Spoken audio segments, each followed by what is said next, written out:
Les quiero presentar a un orgullo nacional. Alguien que le dijo que no al show británico de la BBC y ahora él le va a contar por qué. Yo les tiro dos puntitas nada más. Es un excombatiente que con tan solo 18 años de edad, era soldado conscripto, realizaba el servicio militar obligatorio en la 9ª Brigada Aérea de Comodoro Rivadavia, y allí fue célebre por haber sido dado por muerto, por error, durante el primer ataque inglés el 1 de mayo, y luego por derribar el avión Harrier, piloteado por, en aquel momento, quien tenía a cargo ese avión, Iveson.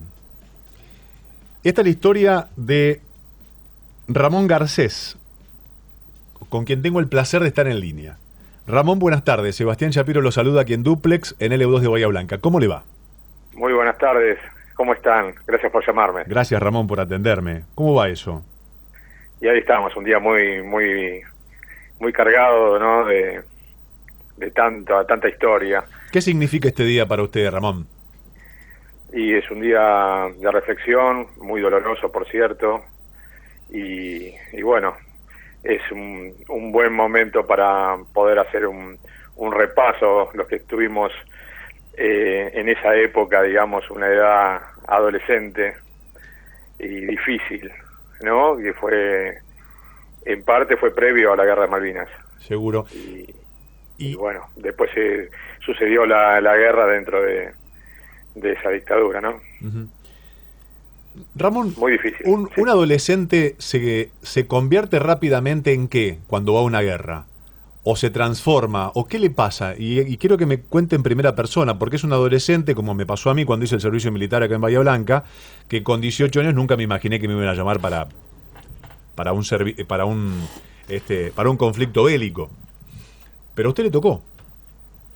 Y estaba en Comodoro, y de repente, en un abrir y cerrar de ojos, estaba en un lugar de combate, viviendo una guerra en vivo y en directo con tan solo 18 años. ¿Cómo se transforma un adolescente en ese pibe uniformado de verde y después en una guerra donde las cosas suceden de veras y la gente se muere y se ven cosas que algunas veces uno no quiere ni recordar? Sí, es un tránsito muy difícil, inclusive para contarlo, ¿no? Porque insisto, estábamos en un servicio militar que era obligatorio, dentro de una dictadura, a 2.000 kilómetros de mi casa estaba, porque yo vivía a 100 metros de la primera brigada aérea de Palomar.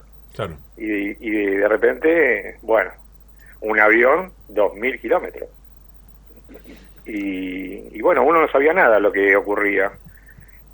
Nos enteramos incluso después del 2 de abril.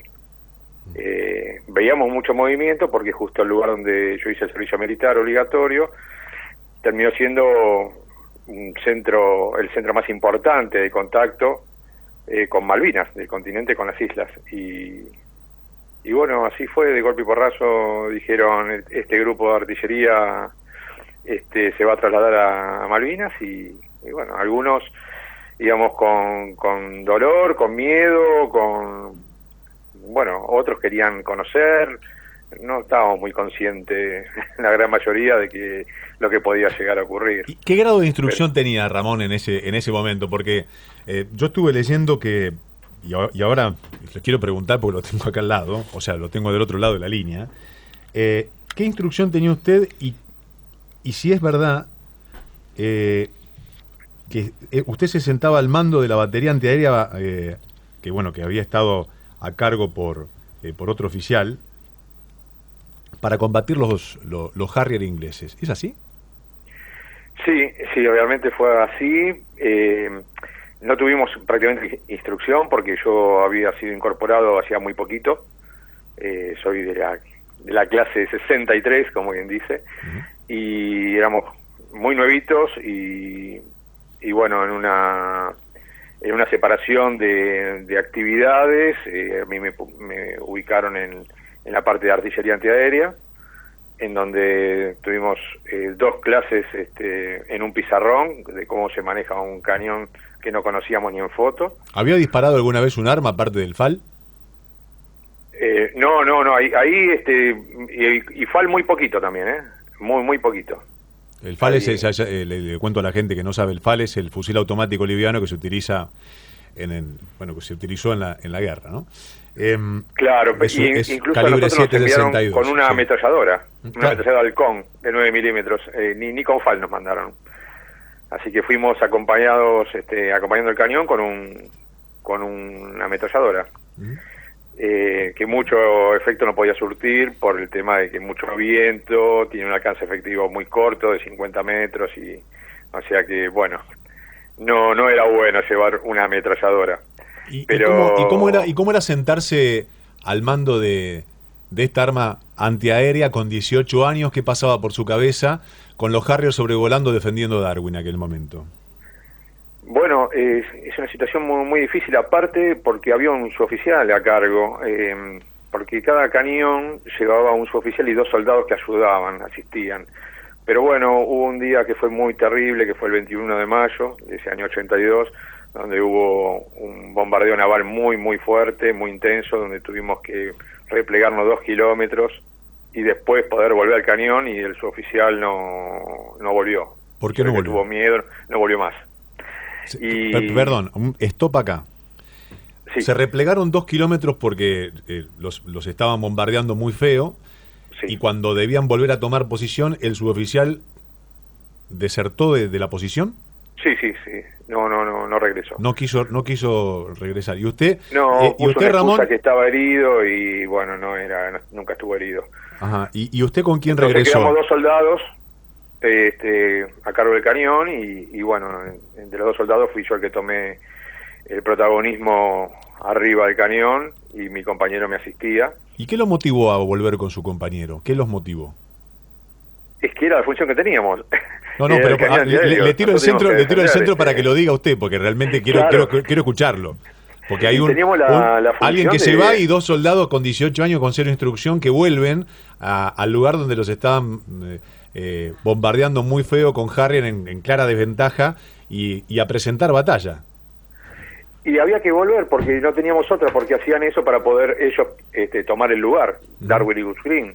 Claro. Entonces nosotros éramos como uno de los más adelantados a la zona de donde los británicos avanzaban, y bueno, entonces también lo que hacíamos era repelir los ataques aéreos, pues si no era muy fácil para ellos, entraban y nadie les disparaba. Así que nos acomodamos y empezamos a trabajar el cañón como podíamos. Aprendimos ahí a manejarlo. Y bueno, cada alerta roja nos decían de dónde venían y nosotros disparábamos. Hemos averiado, sabemos que hemos golpeado a varios aviones de ellos, pero bueno, en uno de los días más terribles también, que fue el 27 de mayo, entraron 3 veces, atacaron ese día 3 veces Harrier sobre nosotros. Y en la última pasada, bueno, uno de los Harrier con el comandante Bob Evenson, pasó, yo le estaba disparando y justo se estaba alejando y pasó por arriba de mi cañón, así que sostuve el tiro ahí y bueno, y se fue, pero yo no sabía nada en ese momento. O sea, usted le tiró, pero no sabía si lo había impactado. Sí, no, sabía que lo había impactado, pero muchas veces impactamos aviones, pero a veces los perforan y llegan al portaaviones, claro. O sea, no caen derribados. Y en este caso siguió el avión y se escuchó una explosión, pero había un montón de explosiones. Y después me enteré que ese avión que había impactado se incendió y se explotó en el aire y que cayó a unos pocos kilómetros donde estaba yo. Y después con el tiempo, con mucho tiempo, me enteré que el piloto estaba vivo. Mucho tiempo, estoy hablando del año 2012. Ahora nos vamos a meter en la historia de volver a eso, pero antes que no quiero dejar pasar por alto cuando lo dieron por muerto, y ya me retrotraigo un poquitito y después volvemos Sí. a la conversación y me cierra cómo quedó aquel frente de batalla donde ustedes con su compañero conscripto aguantaron la posición. ¿Por qué lo dieron por muerto? ¿Qué pasó? Bueno, eso ocurrió el primer ataque aéreo británico, que fue el 1 de mayo del 82. Claro. Habían atacado Puerto Argentino y después a las pocas horas atacaron Darwin y Goose Green. Y estábamos en una posición, estaban acomodando los cañones bien, y estaban acomodando los radares, estaban arreglando los cañones, estaban acomodando los radares, y como el ejército argentino también tenía radares, y tenía cañones, tenía un radar, un director de tiro, que es como un radar, que está conectado a unos cañones, y es más grande el cañón, de 35 milímetros, el mío era de 20 milímetros. Y tenían que hacer despegar los aviones porque temían que nos iban a atacar.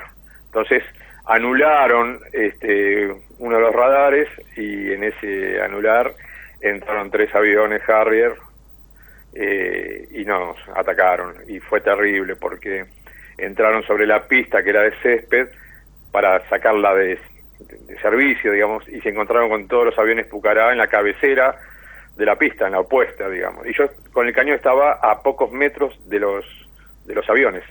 Uh-huh. Y bueno, llegaron, bombardearon todos los aviones, ahí falleció arriba del Pucará el teniente Yukik, y bueno, y bombas explotaron por todos lados, y volé por el aire, alrededor de unos 8 metros, y caí como desmayado, y alrededor mío había un montón de gente que uno podía pensar que estaban desmayada, pero bueno, heridos y muertos.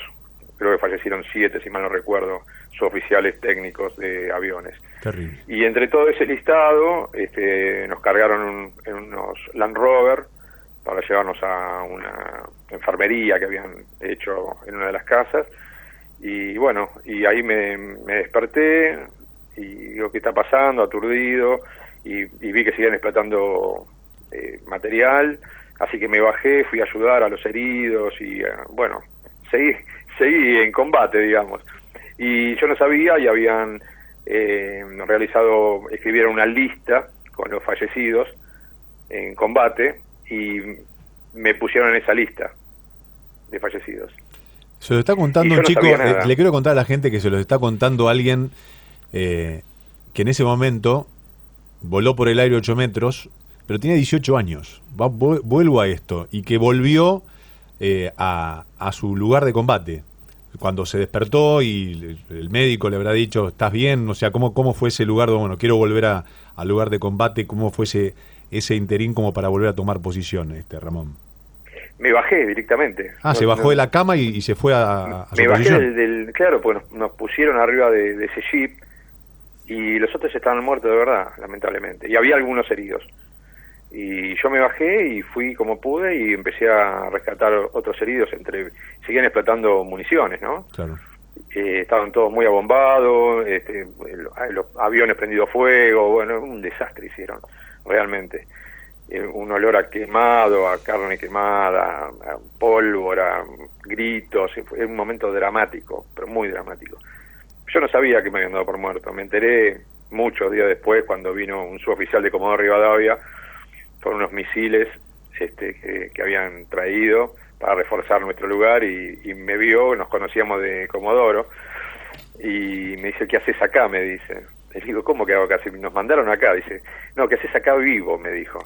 ¿Cómo vivo? Vos estás en la lista de los muertos, te estaban llorando tus compañeros en la 9ª Brigada. ¿Y su familia, Ramón, sabía de esto?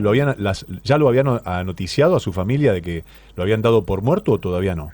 Bueno, yo después me enteré por mis propios compañeros de Colimba, que eran mis compañeros que estaban ahí, claro, que eran los que nos mandaban las cartas a nosotros. Y mi mamá les escribía a varios que no tenían familia, que le escribían. Mi mamá les escribía a varios compañeros míos cartas para acompañarlos.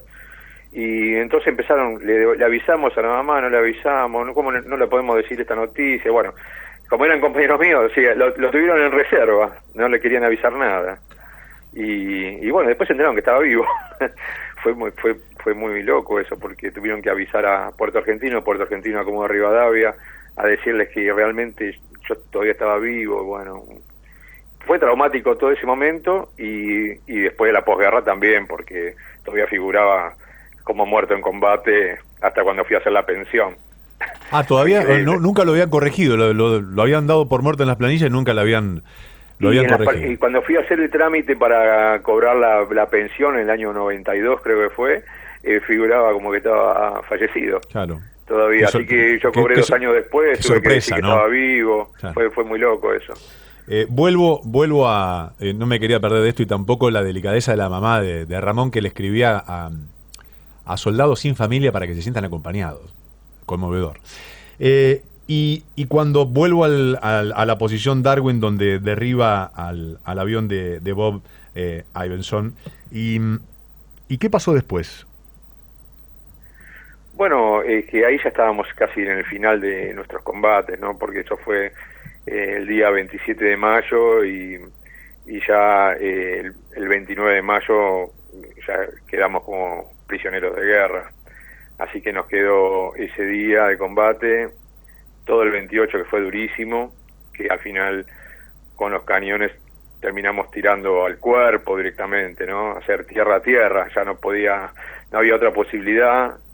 Fue todo muy muy difícil, muy dramático, mucho miedo, mucha sangre, mucho dolor, mucha gente rezando, fue muy dramático. ¿Y cómo fueron esos días? No nos quedó mucho tiempo para poder resistir, porque una vez que los británicos avanzaron, detectan las posiciones con las que son recibidos a balazos, y en este caso un cañón antiaéreo.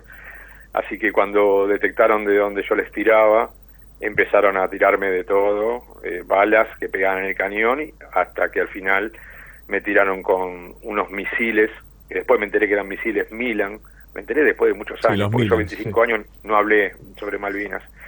Así que me enteré después de muchos años que me habían tirado con unos misiles, y bueno, ahí tuve que desactivar el cañón, tirarme al pasto y arrastrarme 2 kilómetros para llegar hasta el pueblo de Goose Green y seguir con fusil tirando desde el pueblo hasta que caímos prisioneros. Dijeron que había un acuerdo de un alto el fuego a la noche, tarde, a la madrugada, ya era del 29, y bueno, el 29 fue cuando nos entregaron, digamos, al mando militar inglés. Pues es que lo que pasa es que lo cuenta con tanta naturalidad que uno no toma dimensión que se tiró al pasto misiles Milan, que son misiles muy pesados, o sea, a la redonda despedazan, más toda la balacera. Ramón se tira al piso, hace 2 kilómetros cuerpo a tierra, 2 kilómetros, 20 cuadras, cuerpo a tierra, hasta una nueva posición para guarecerse y seguir de allí intentando resistir la posición. ¿Y cómo es entregarse? ¿Qué pasa en ese momento cuando dice, bueno, me tengo que entregar, y aparecen los ingleses y lo toman como prisionero? Bueno, es un momento muy triste, ¿no? El momento que nos tocó a nosotros entregar las armas, digamos, ir formados. Yo estaba en la Fuerza Aérea haciendo servicio militar obligatorio y fuimos primeros. Hicieron una formación como una C, ¿no? Grande, enfrente a a las jerarquías militares británicas y a nuestros jefes militares de la Fuerza Aérea y del Ejército, y nos dijeron que teníamos que ir con el arma en una mano y el cargador del arma en la otra mano, y el momento que estemos ahí parados frente a ellos debíamos dejar caer el arma y el cargador a cada lado del cuerpo, claro. Y el que tenía casco, que no fue mi caso, también dejarlo ahí en el pasto. Y fue un momento extremadamente doloroso, porque encima un suboficial pidió autorización para cantar el himno argentino, y un momento muy incómodo para todos, y bueno, el jefe de la Fuerza Aérea, que estaba a cargo de la máxima jerarquía, le pidió autorización al jefe británico, estaba Jeremy Moore, creo, en ese momento, y le dijo que sí, autorizó a cantar el himno. Así que ahí empezamos a cantar el himno, pero también empezamos a ver cómo iban arriando nuestra bandera, ¿no? Iba descendiendo la bandera argentina, iban izando la bandera británica, en el mismo momento que nosotros cantábamos el himno. Terrible. Así que no había uno que no estuviese llorando en ese momento. Fue un momento muy doloroso. El desprendimiento de la guerra perdida. Me quedan 5 minutos, estoy charlando con Ramón. y Ramón Garcés, perdón, que es excombatiente de Malvinas, y la historia de cuando se entera, y me quedan 5 minutos, lo digo porque tengo que entregar el programa, la historia cuando se entera que lo convocan de la BBC de Londres para hacer un show con él, con quien usted había derribado el avión, con Bob Ivenson. Sí, es increíble. Pero es imposible porque yo les agradecí porque me ofrecieron de todo, ¿no? Pero ¿Ofreció mucha guita? sí, en ese momento, sí, en varios momentos llamaron y siempre ofreciendo pasaje, turismo, hoteles, bueno, todo lo que suelen hacer para que les salga bien el show mediático en una cadena muy importante, ¿no? Pero yo la verdad que yo les agradecí, le dije que no, que si lo hacíamos en Argentina si querían, porque yo iba a hablar con una persona que no sabía que iba en el avión y él iba a hablar con una persona que no sabía que lo derribó. Y además yo hace muy poco me enteré que estaba vivo. Me puse contento igualmente, ¿no? Que estaba vivo. Pero no sabía ni que estaba vivo. Entonces, ¿qué podía hablar con ese señor? O sea, y allá, ¿por qué tengo que ir a Londres? Claro. No cerraba ni cerrará por ninguna parte. Y yo aprendí que primero la patria, ¿no? Así que, bueno, si quieren hacer una entrevista o juntarnos, cruzarnos, yo no tengo inconveniente. Que vengan a Argentina. Sí, acabas de decir algo comemos que... un asado si quieren, lo invito yo. Ahí está, primero la patria. Acabas de decir algo que es un común denominador. Y aparte se lo vio de los 18 años cuando iba y volvía a su posición. Primero la patria. ¿Y qué sensación qué sensación tenés, Ramón? No del día hoy 24, ¿qué sensación tenés en general? Vos como no sé qué haces hoy de tu vida, a qué te dedicás, pero ¿qué sensación tenés? Bueno, la sensación se mantiene desde que terminó la guerra prácticamente, que necesitamos un poco más de apoyo y de escucha de los gobiernos, de todos los niveles, ¿no? Inclusive de los entornos familiares, de los entornos de amigos. Yo particularmente he cursado 3 carreras universitarias, soy politólogo también, y bueno, he cursado las carreras y no sabían que yo había estado en la guerra, por ejemplo. Y cuando se enteraron, como que le daba miedo preguntar algo, o sea, es difícil, uno se siente como que es ignorado, o que no, como que lo nuestro ya es viejo, como que somos una especie en extinción, porque casi todos los días muere uno, ¿no? Ya hay más de 1000 que se suicidaron. Hay más de 1000. 1000 que se suicidaron. Que se llama Entre dos mundos, una película de posguerra, que la produjo Jorge Sonsini, donde trato el tema de los suicidios posguerra, porque es difícil, no sale en ningún lado eso, nadie se entera, es como que estamos abandonados en cierta manera, ¿no? Esto no pasa solamente por el dinero, y la contención también es muy importante. ¿Formaste familia, por eso, Ramón? Las charlas en escuelas, en universidades, siempre suman a que las nuevas generaciones se enteren un poquito más de qué manera poder explicarle lo que ocurrió, en qué contexto estábamos, qué había ocurrido, ¿no? Realmente nosotros somos como una historia viva que podemos llegar a conversar y entonces a veces se pone difícil, no lo comprendemos, claro. Nos cuesta comprender. Nosotros necesitamos también alguien que nos escuche, un abrazo. Sí, es la prueba cabal de quienes fueron a la guerra y pusieron el alma y el cuerpo y los dejaron ahí la vida para defender a la patria. Y a veces esa ignorancia o ese olvido, por supuesto que a veces no, da mucho daño, da mucho dolor. Por eso quería traerte, Ramón, y primero agradecerte, ya estoy pasadito un minuto, pido disculpas al servicio informativo y también al programa que viene. Ramón, ¿qué es de tu vida? ¿Qué haces hoy? Cortito, así vamos cerrando. ¿Qué haces hoy? Ahora escribí un libro sobre esto que se llama Malvinas, la batalla de Argonne y Goose Green. Ahora sale un documental, doy clases, soy entrenador de voleibol y jugué toda la vida al voleibol, así que sigo con el tema de administración pública, ciencia política y el deporte, que es lo que realmente el deporte fue lo que me salvó a mí, realmente. A Ramón lo salvó el deporte. Lo tuvieron en una lista muerto durante 10 años y después lo cambiaron cuando fue a reclamar la pensión. vio a compañeros despedazados en el aire, tomó posición cuando un suboficial no la quiso tomar, le puso el pecho a la guerra como un montón que no volvieron. Y Ramón volvió y lo cuenta. ¿Dónde sigue la gente en redes? Bueno, no, yo tengo un simple Facebook, no manejo las redes y bueno, generalmente accedo a poder contar, digamos así, a este tipo de charlas que son tan agradables y que tienen tanto interés y tanta carga emotiva para nosotros, ¿no? También que bueno, nos cuesta todavía hablar un poquito y a pesar que transcurrieron 39 años. Uh-huh. Pero bueno, a veces uno se sostiene apoyado con la familia, en mi caso por mi señora, que bueno, la conocí por una carta en Malvinas, así que... Mira, podríamos seguir la charla para esa historia, pero bueno, me alegro que tengas esa señora hermosa que seguramente la abrazás todos los días con el corazón y con el alma. Claro que sí. Muchísimas gracias por llamarme, fueron muy amables y bueno, les deseo lo mejor de todo para este año pandémico. Igualmente para vos y para toda tu vida y para toda tu familia, Ramón, un abrazo. Muchas gracias. Gracias por darnos tu vida. Saludo a la audiencia. Por favor. Muchas gracias. Ramón Garcés, la historia del soldado que fue a Malvinas con 18 años, lo dieron por muerto y hoy habló con nosotros, habló con vos, por la patria. Chau, hasta mañana.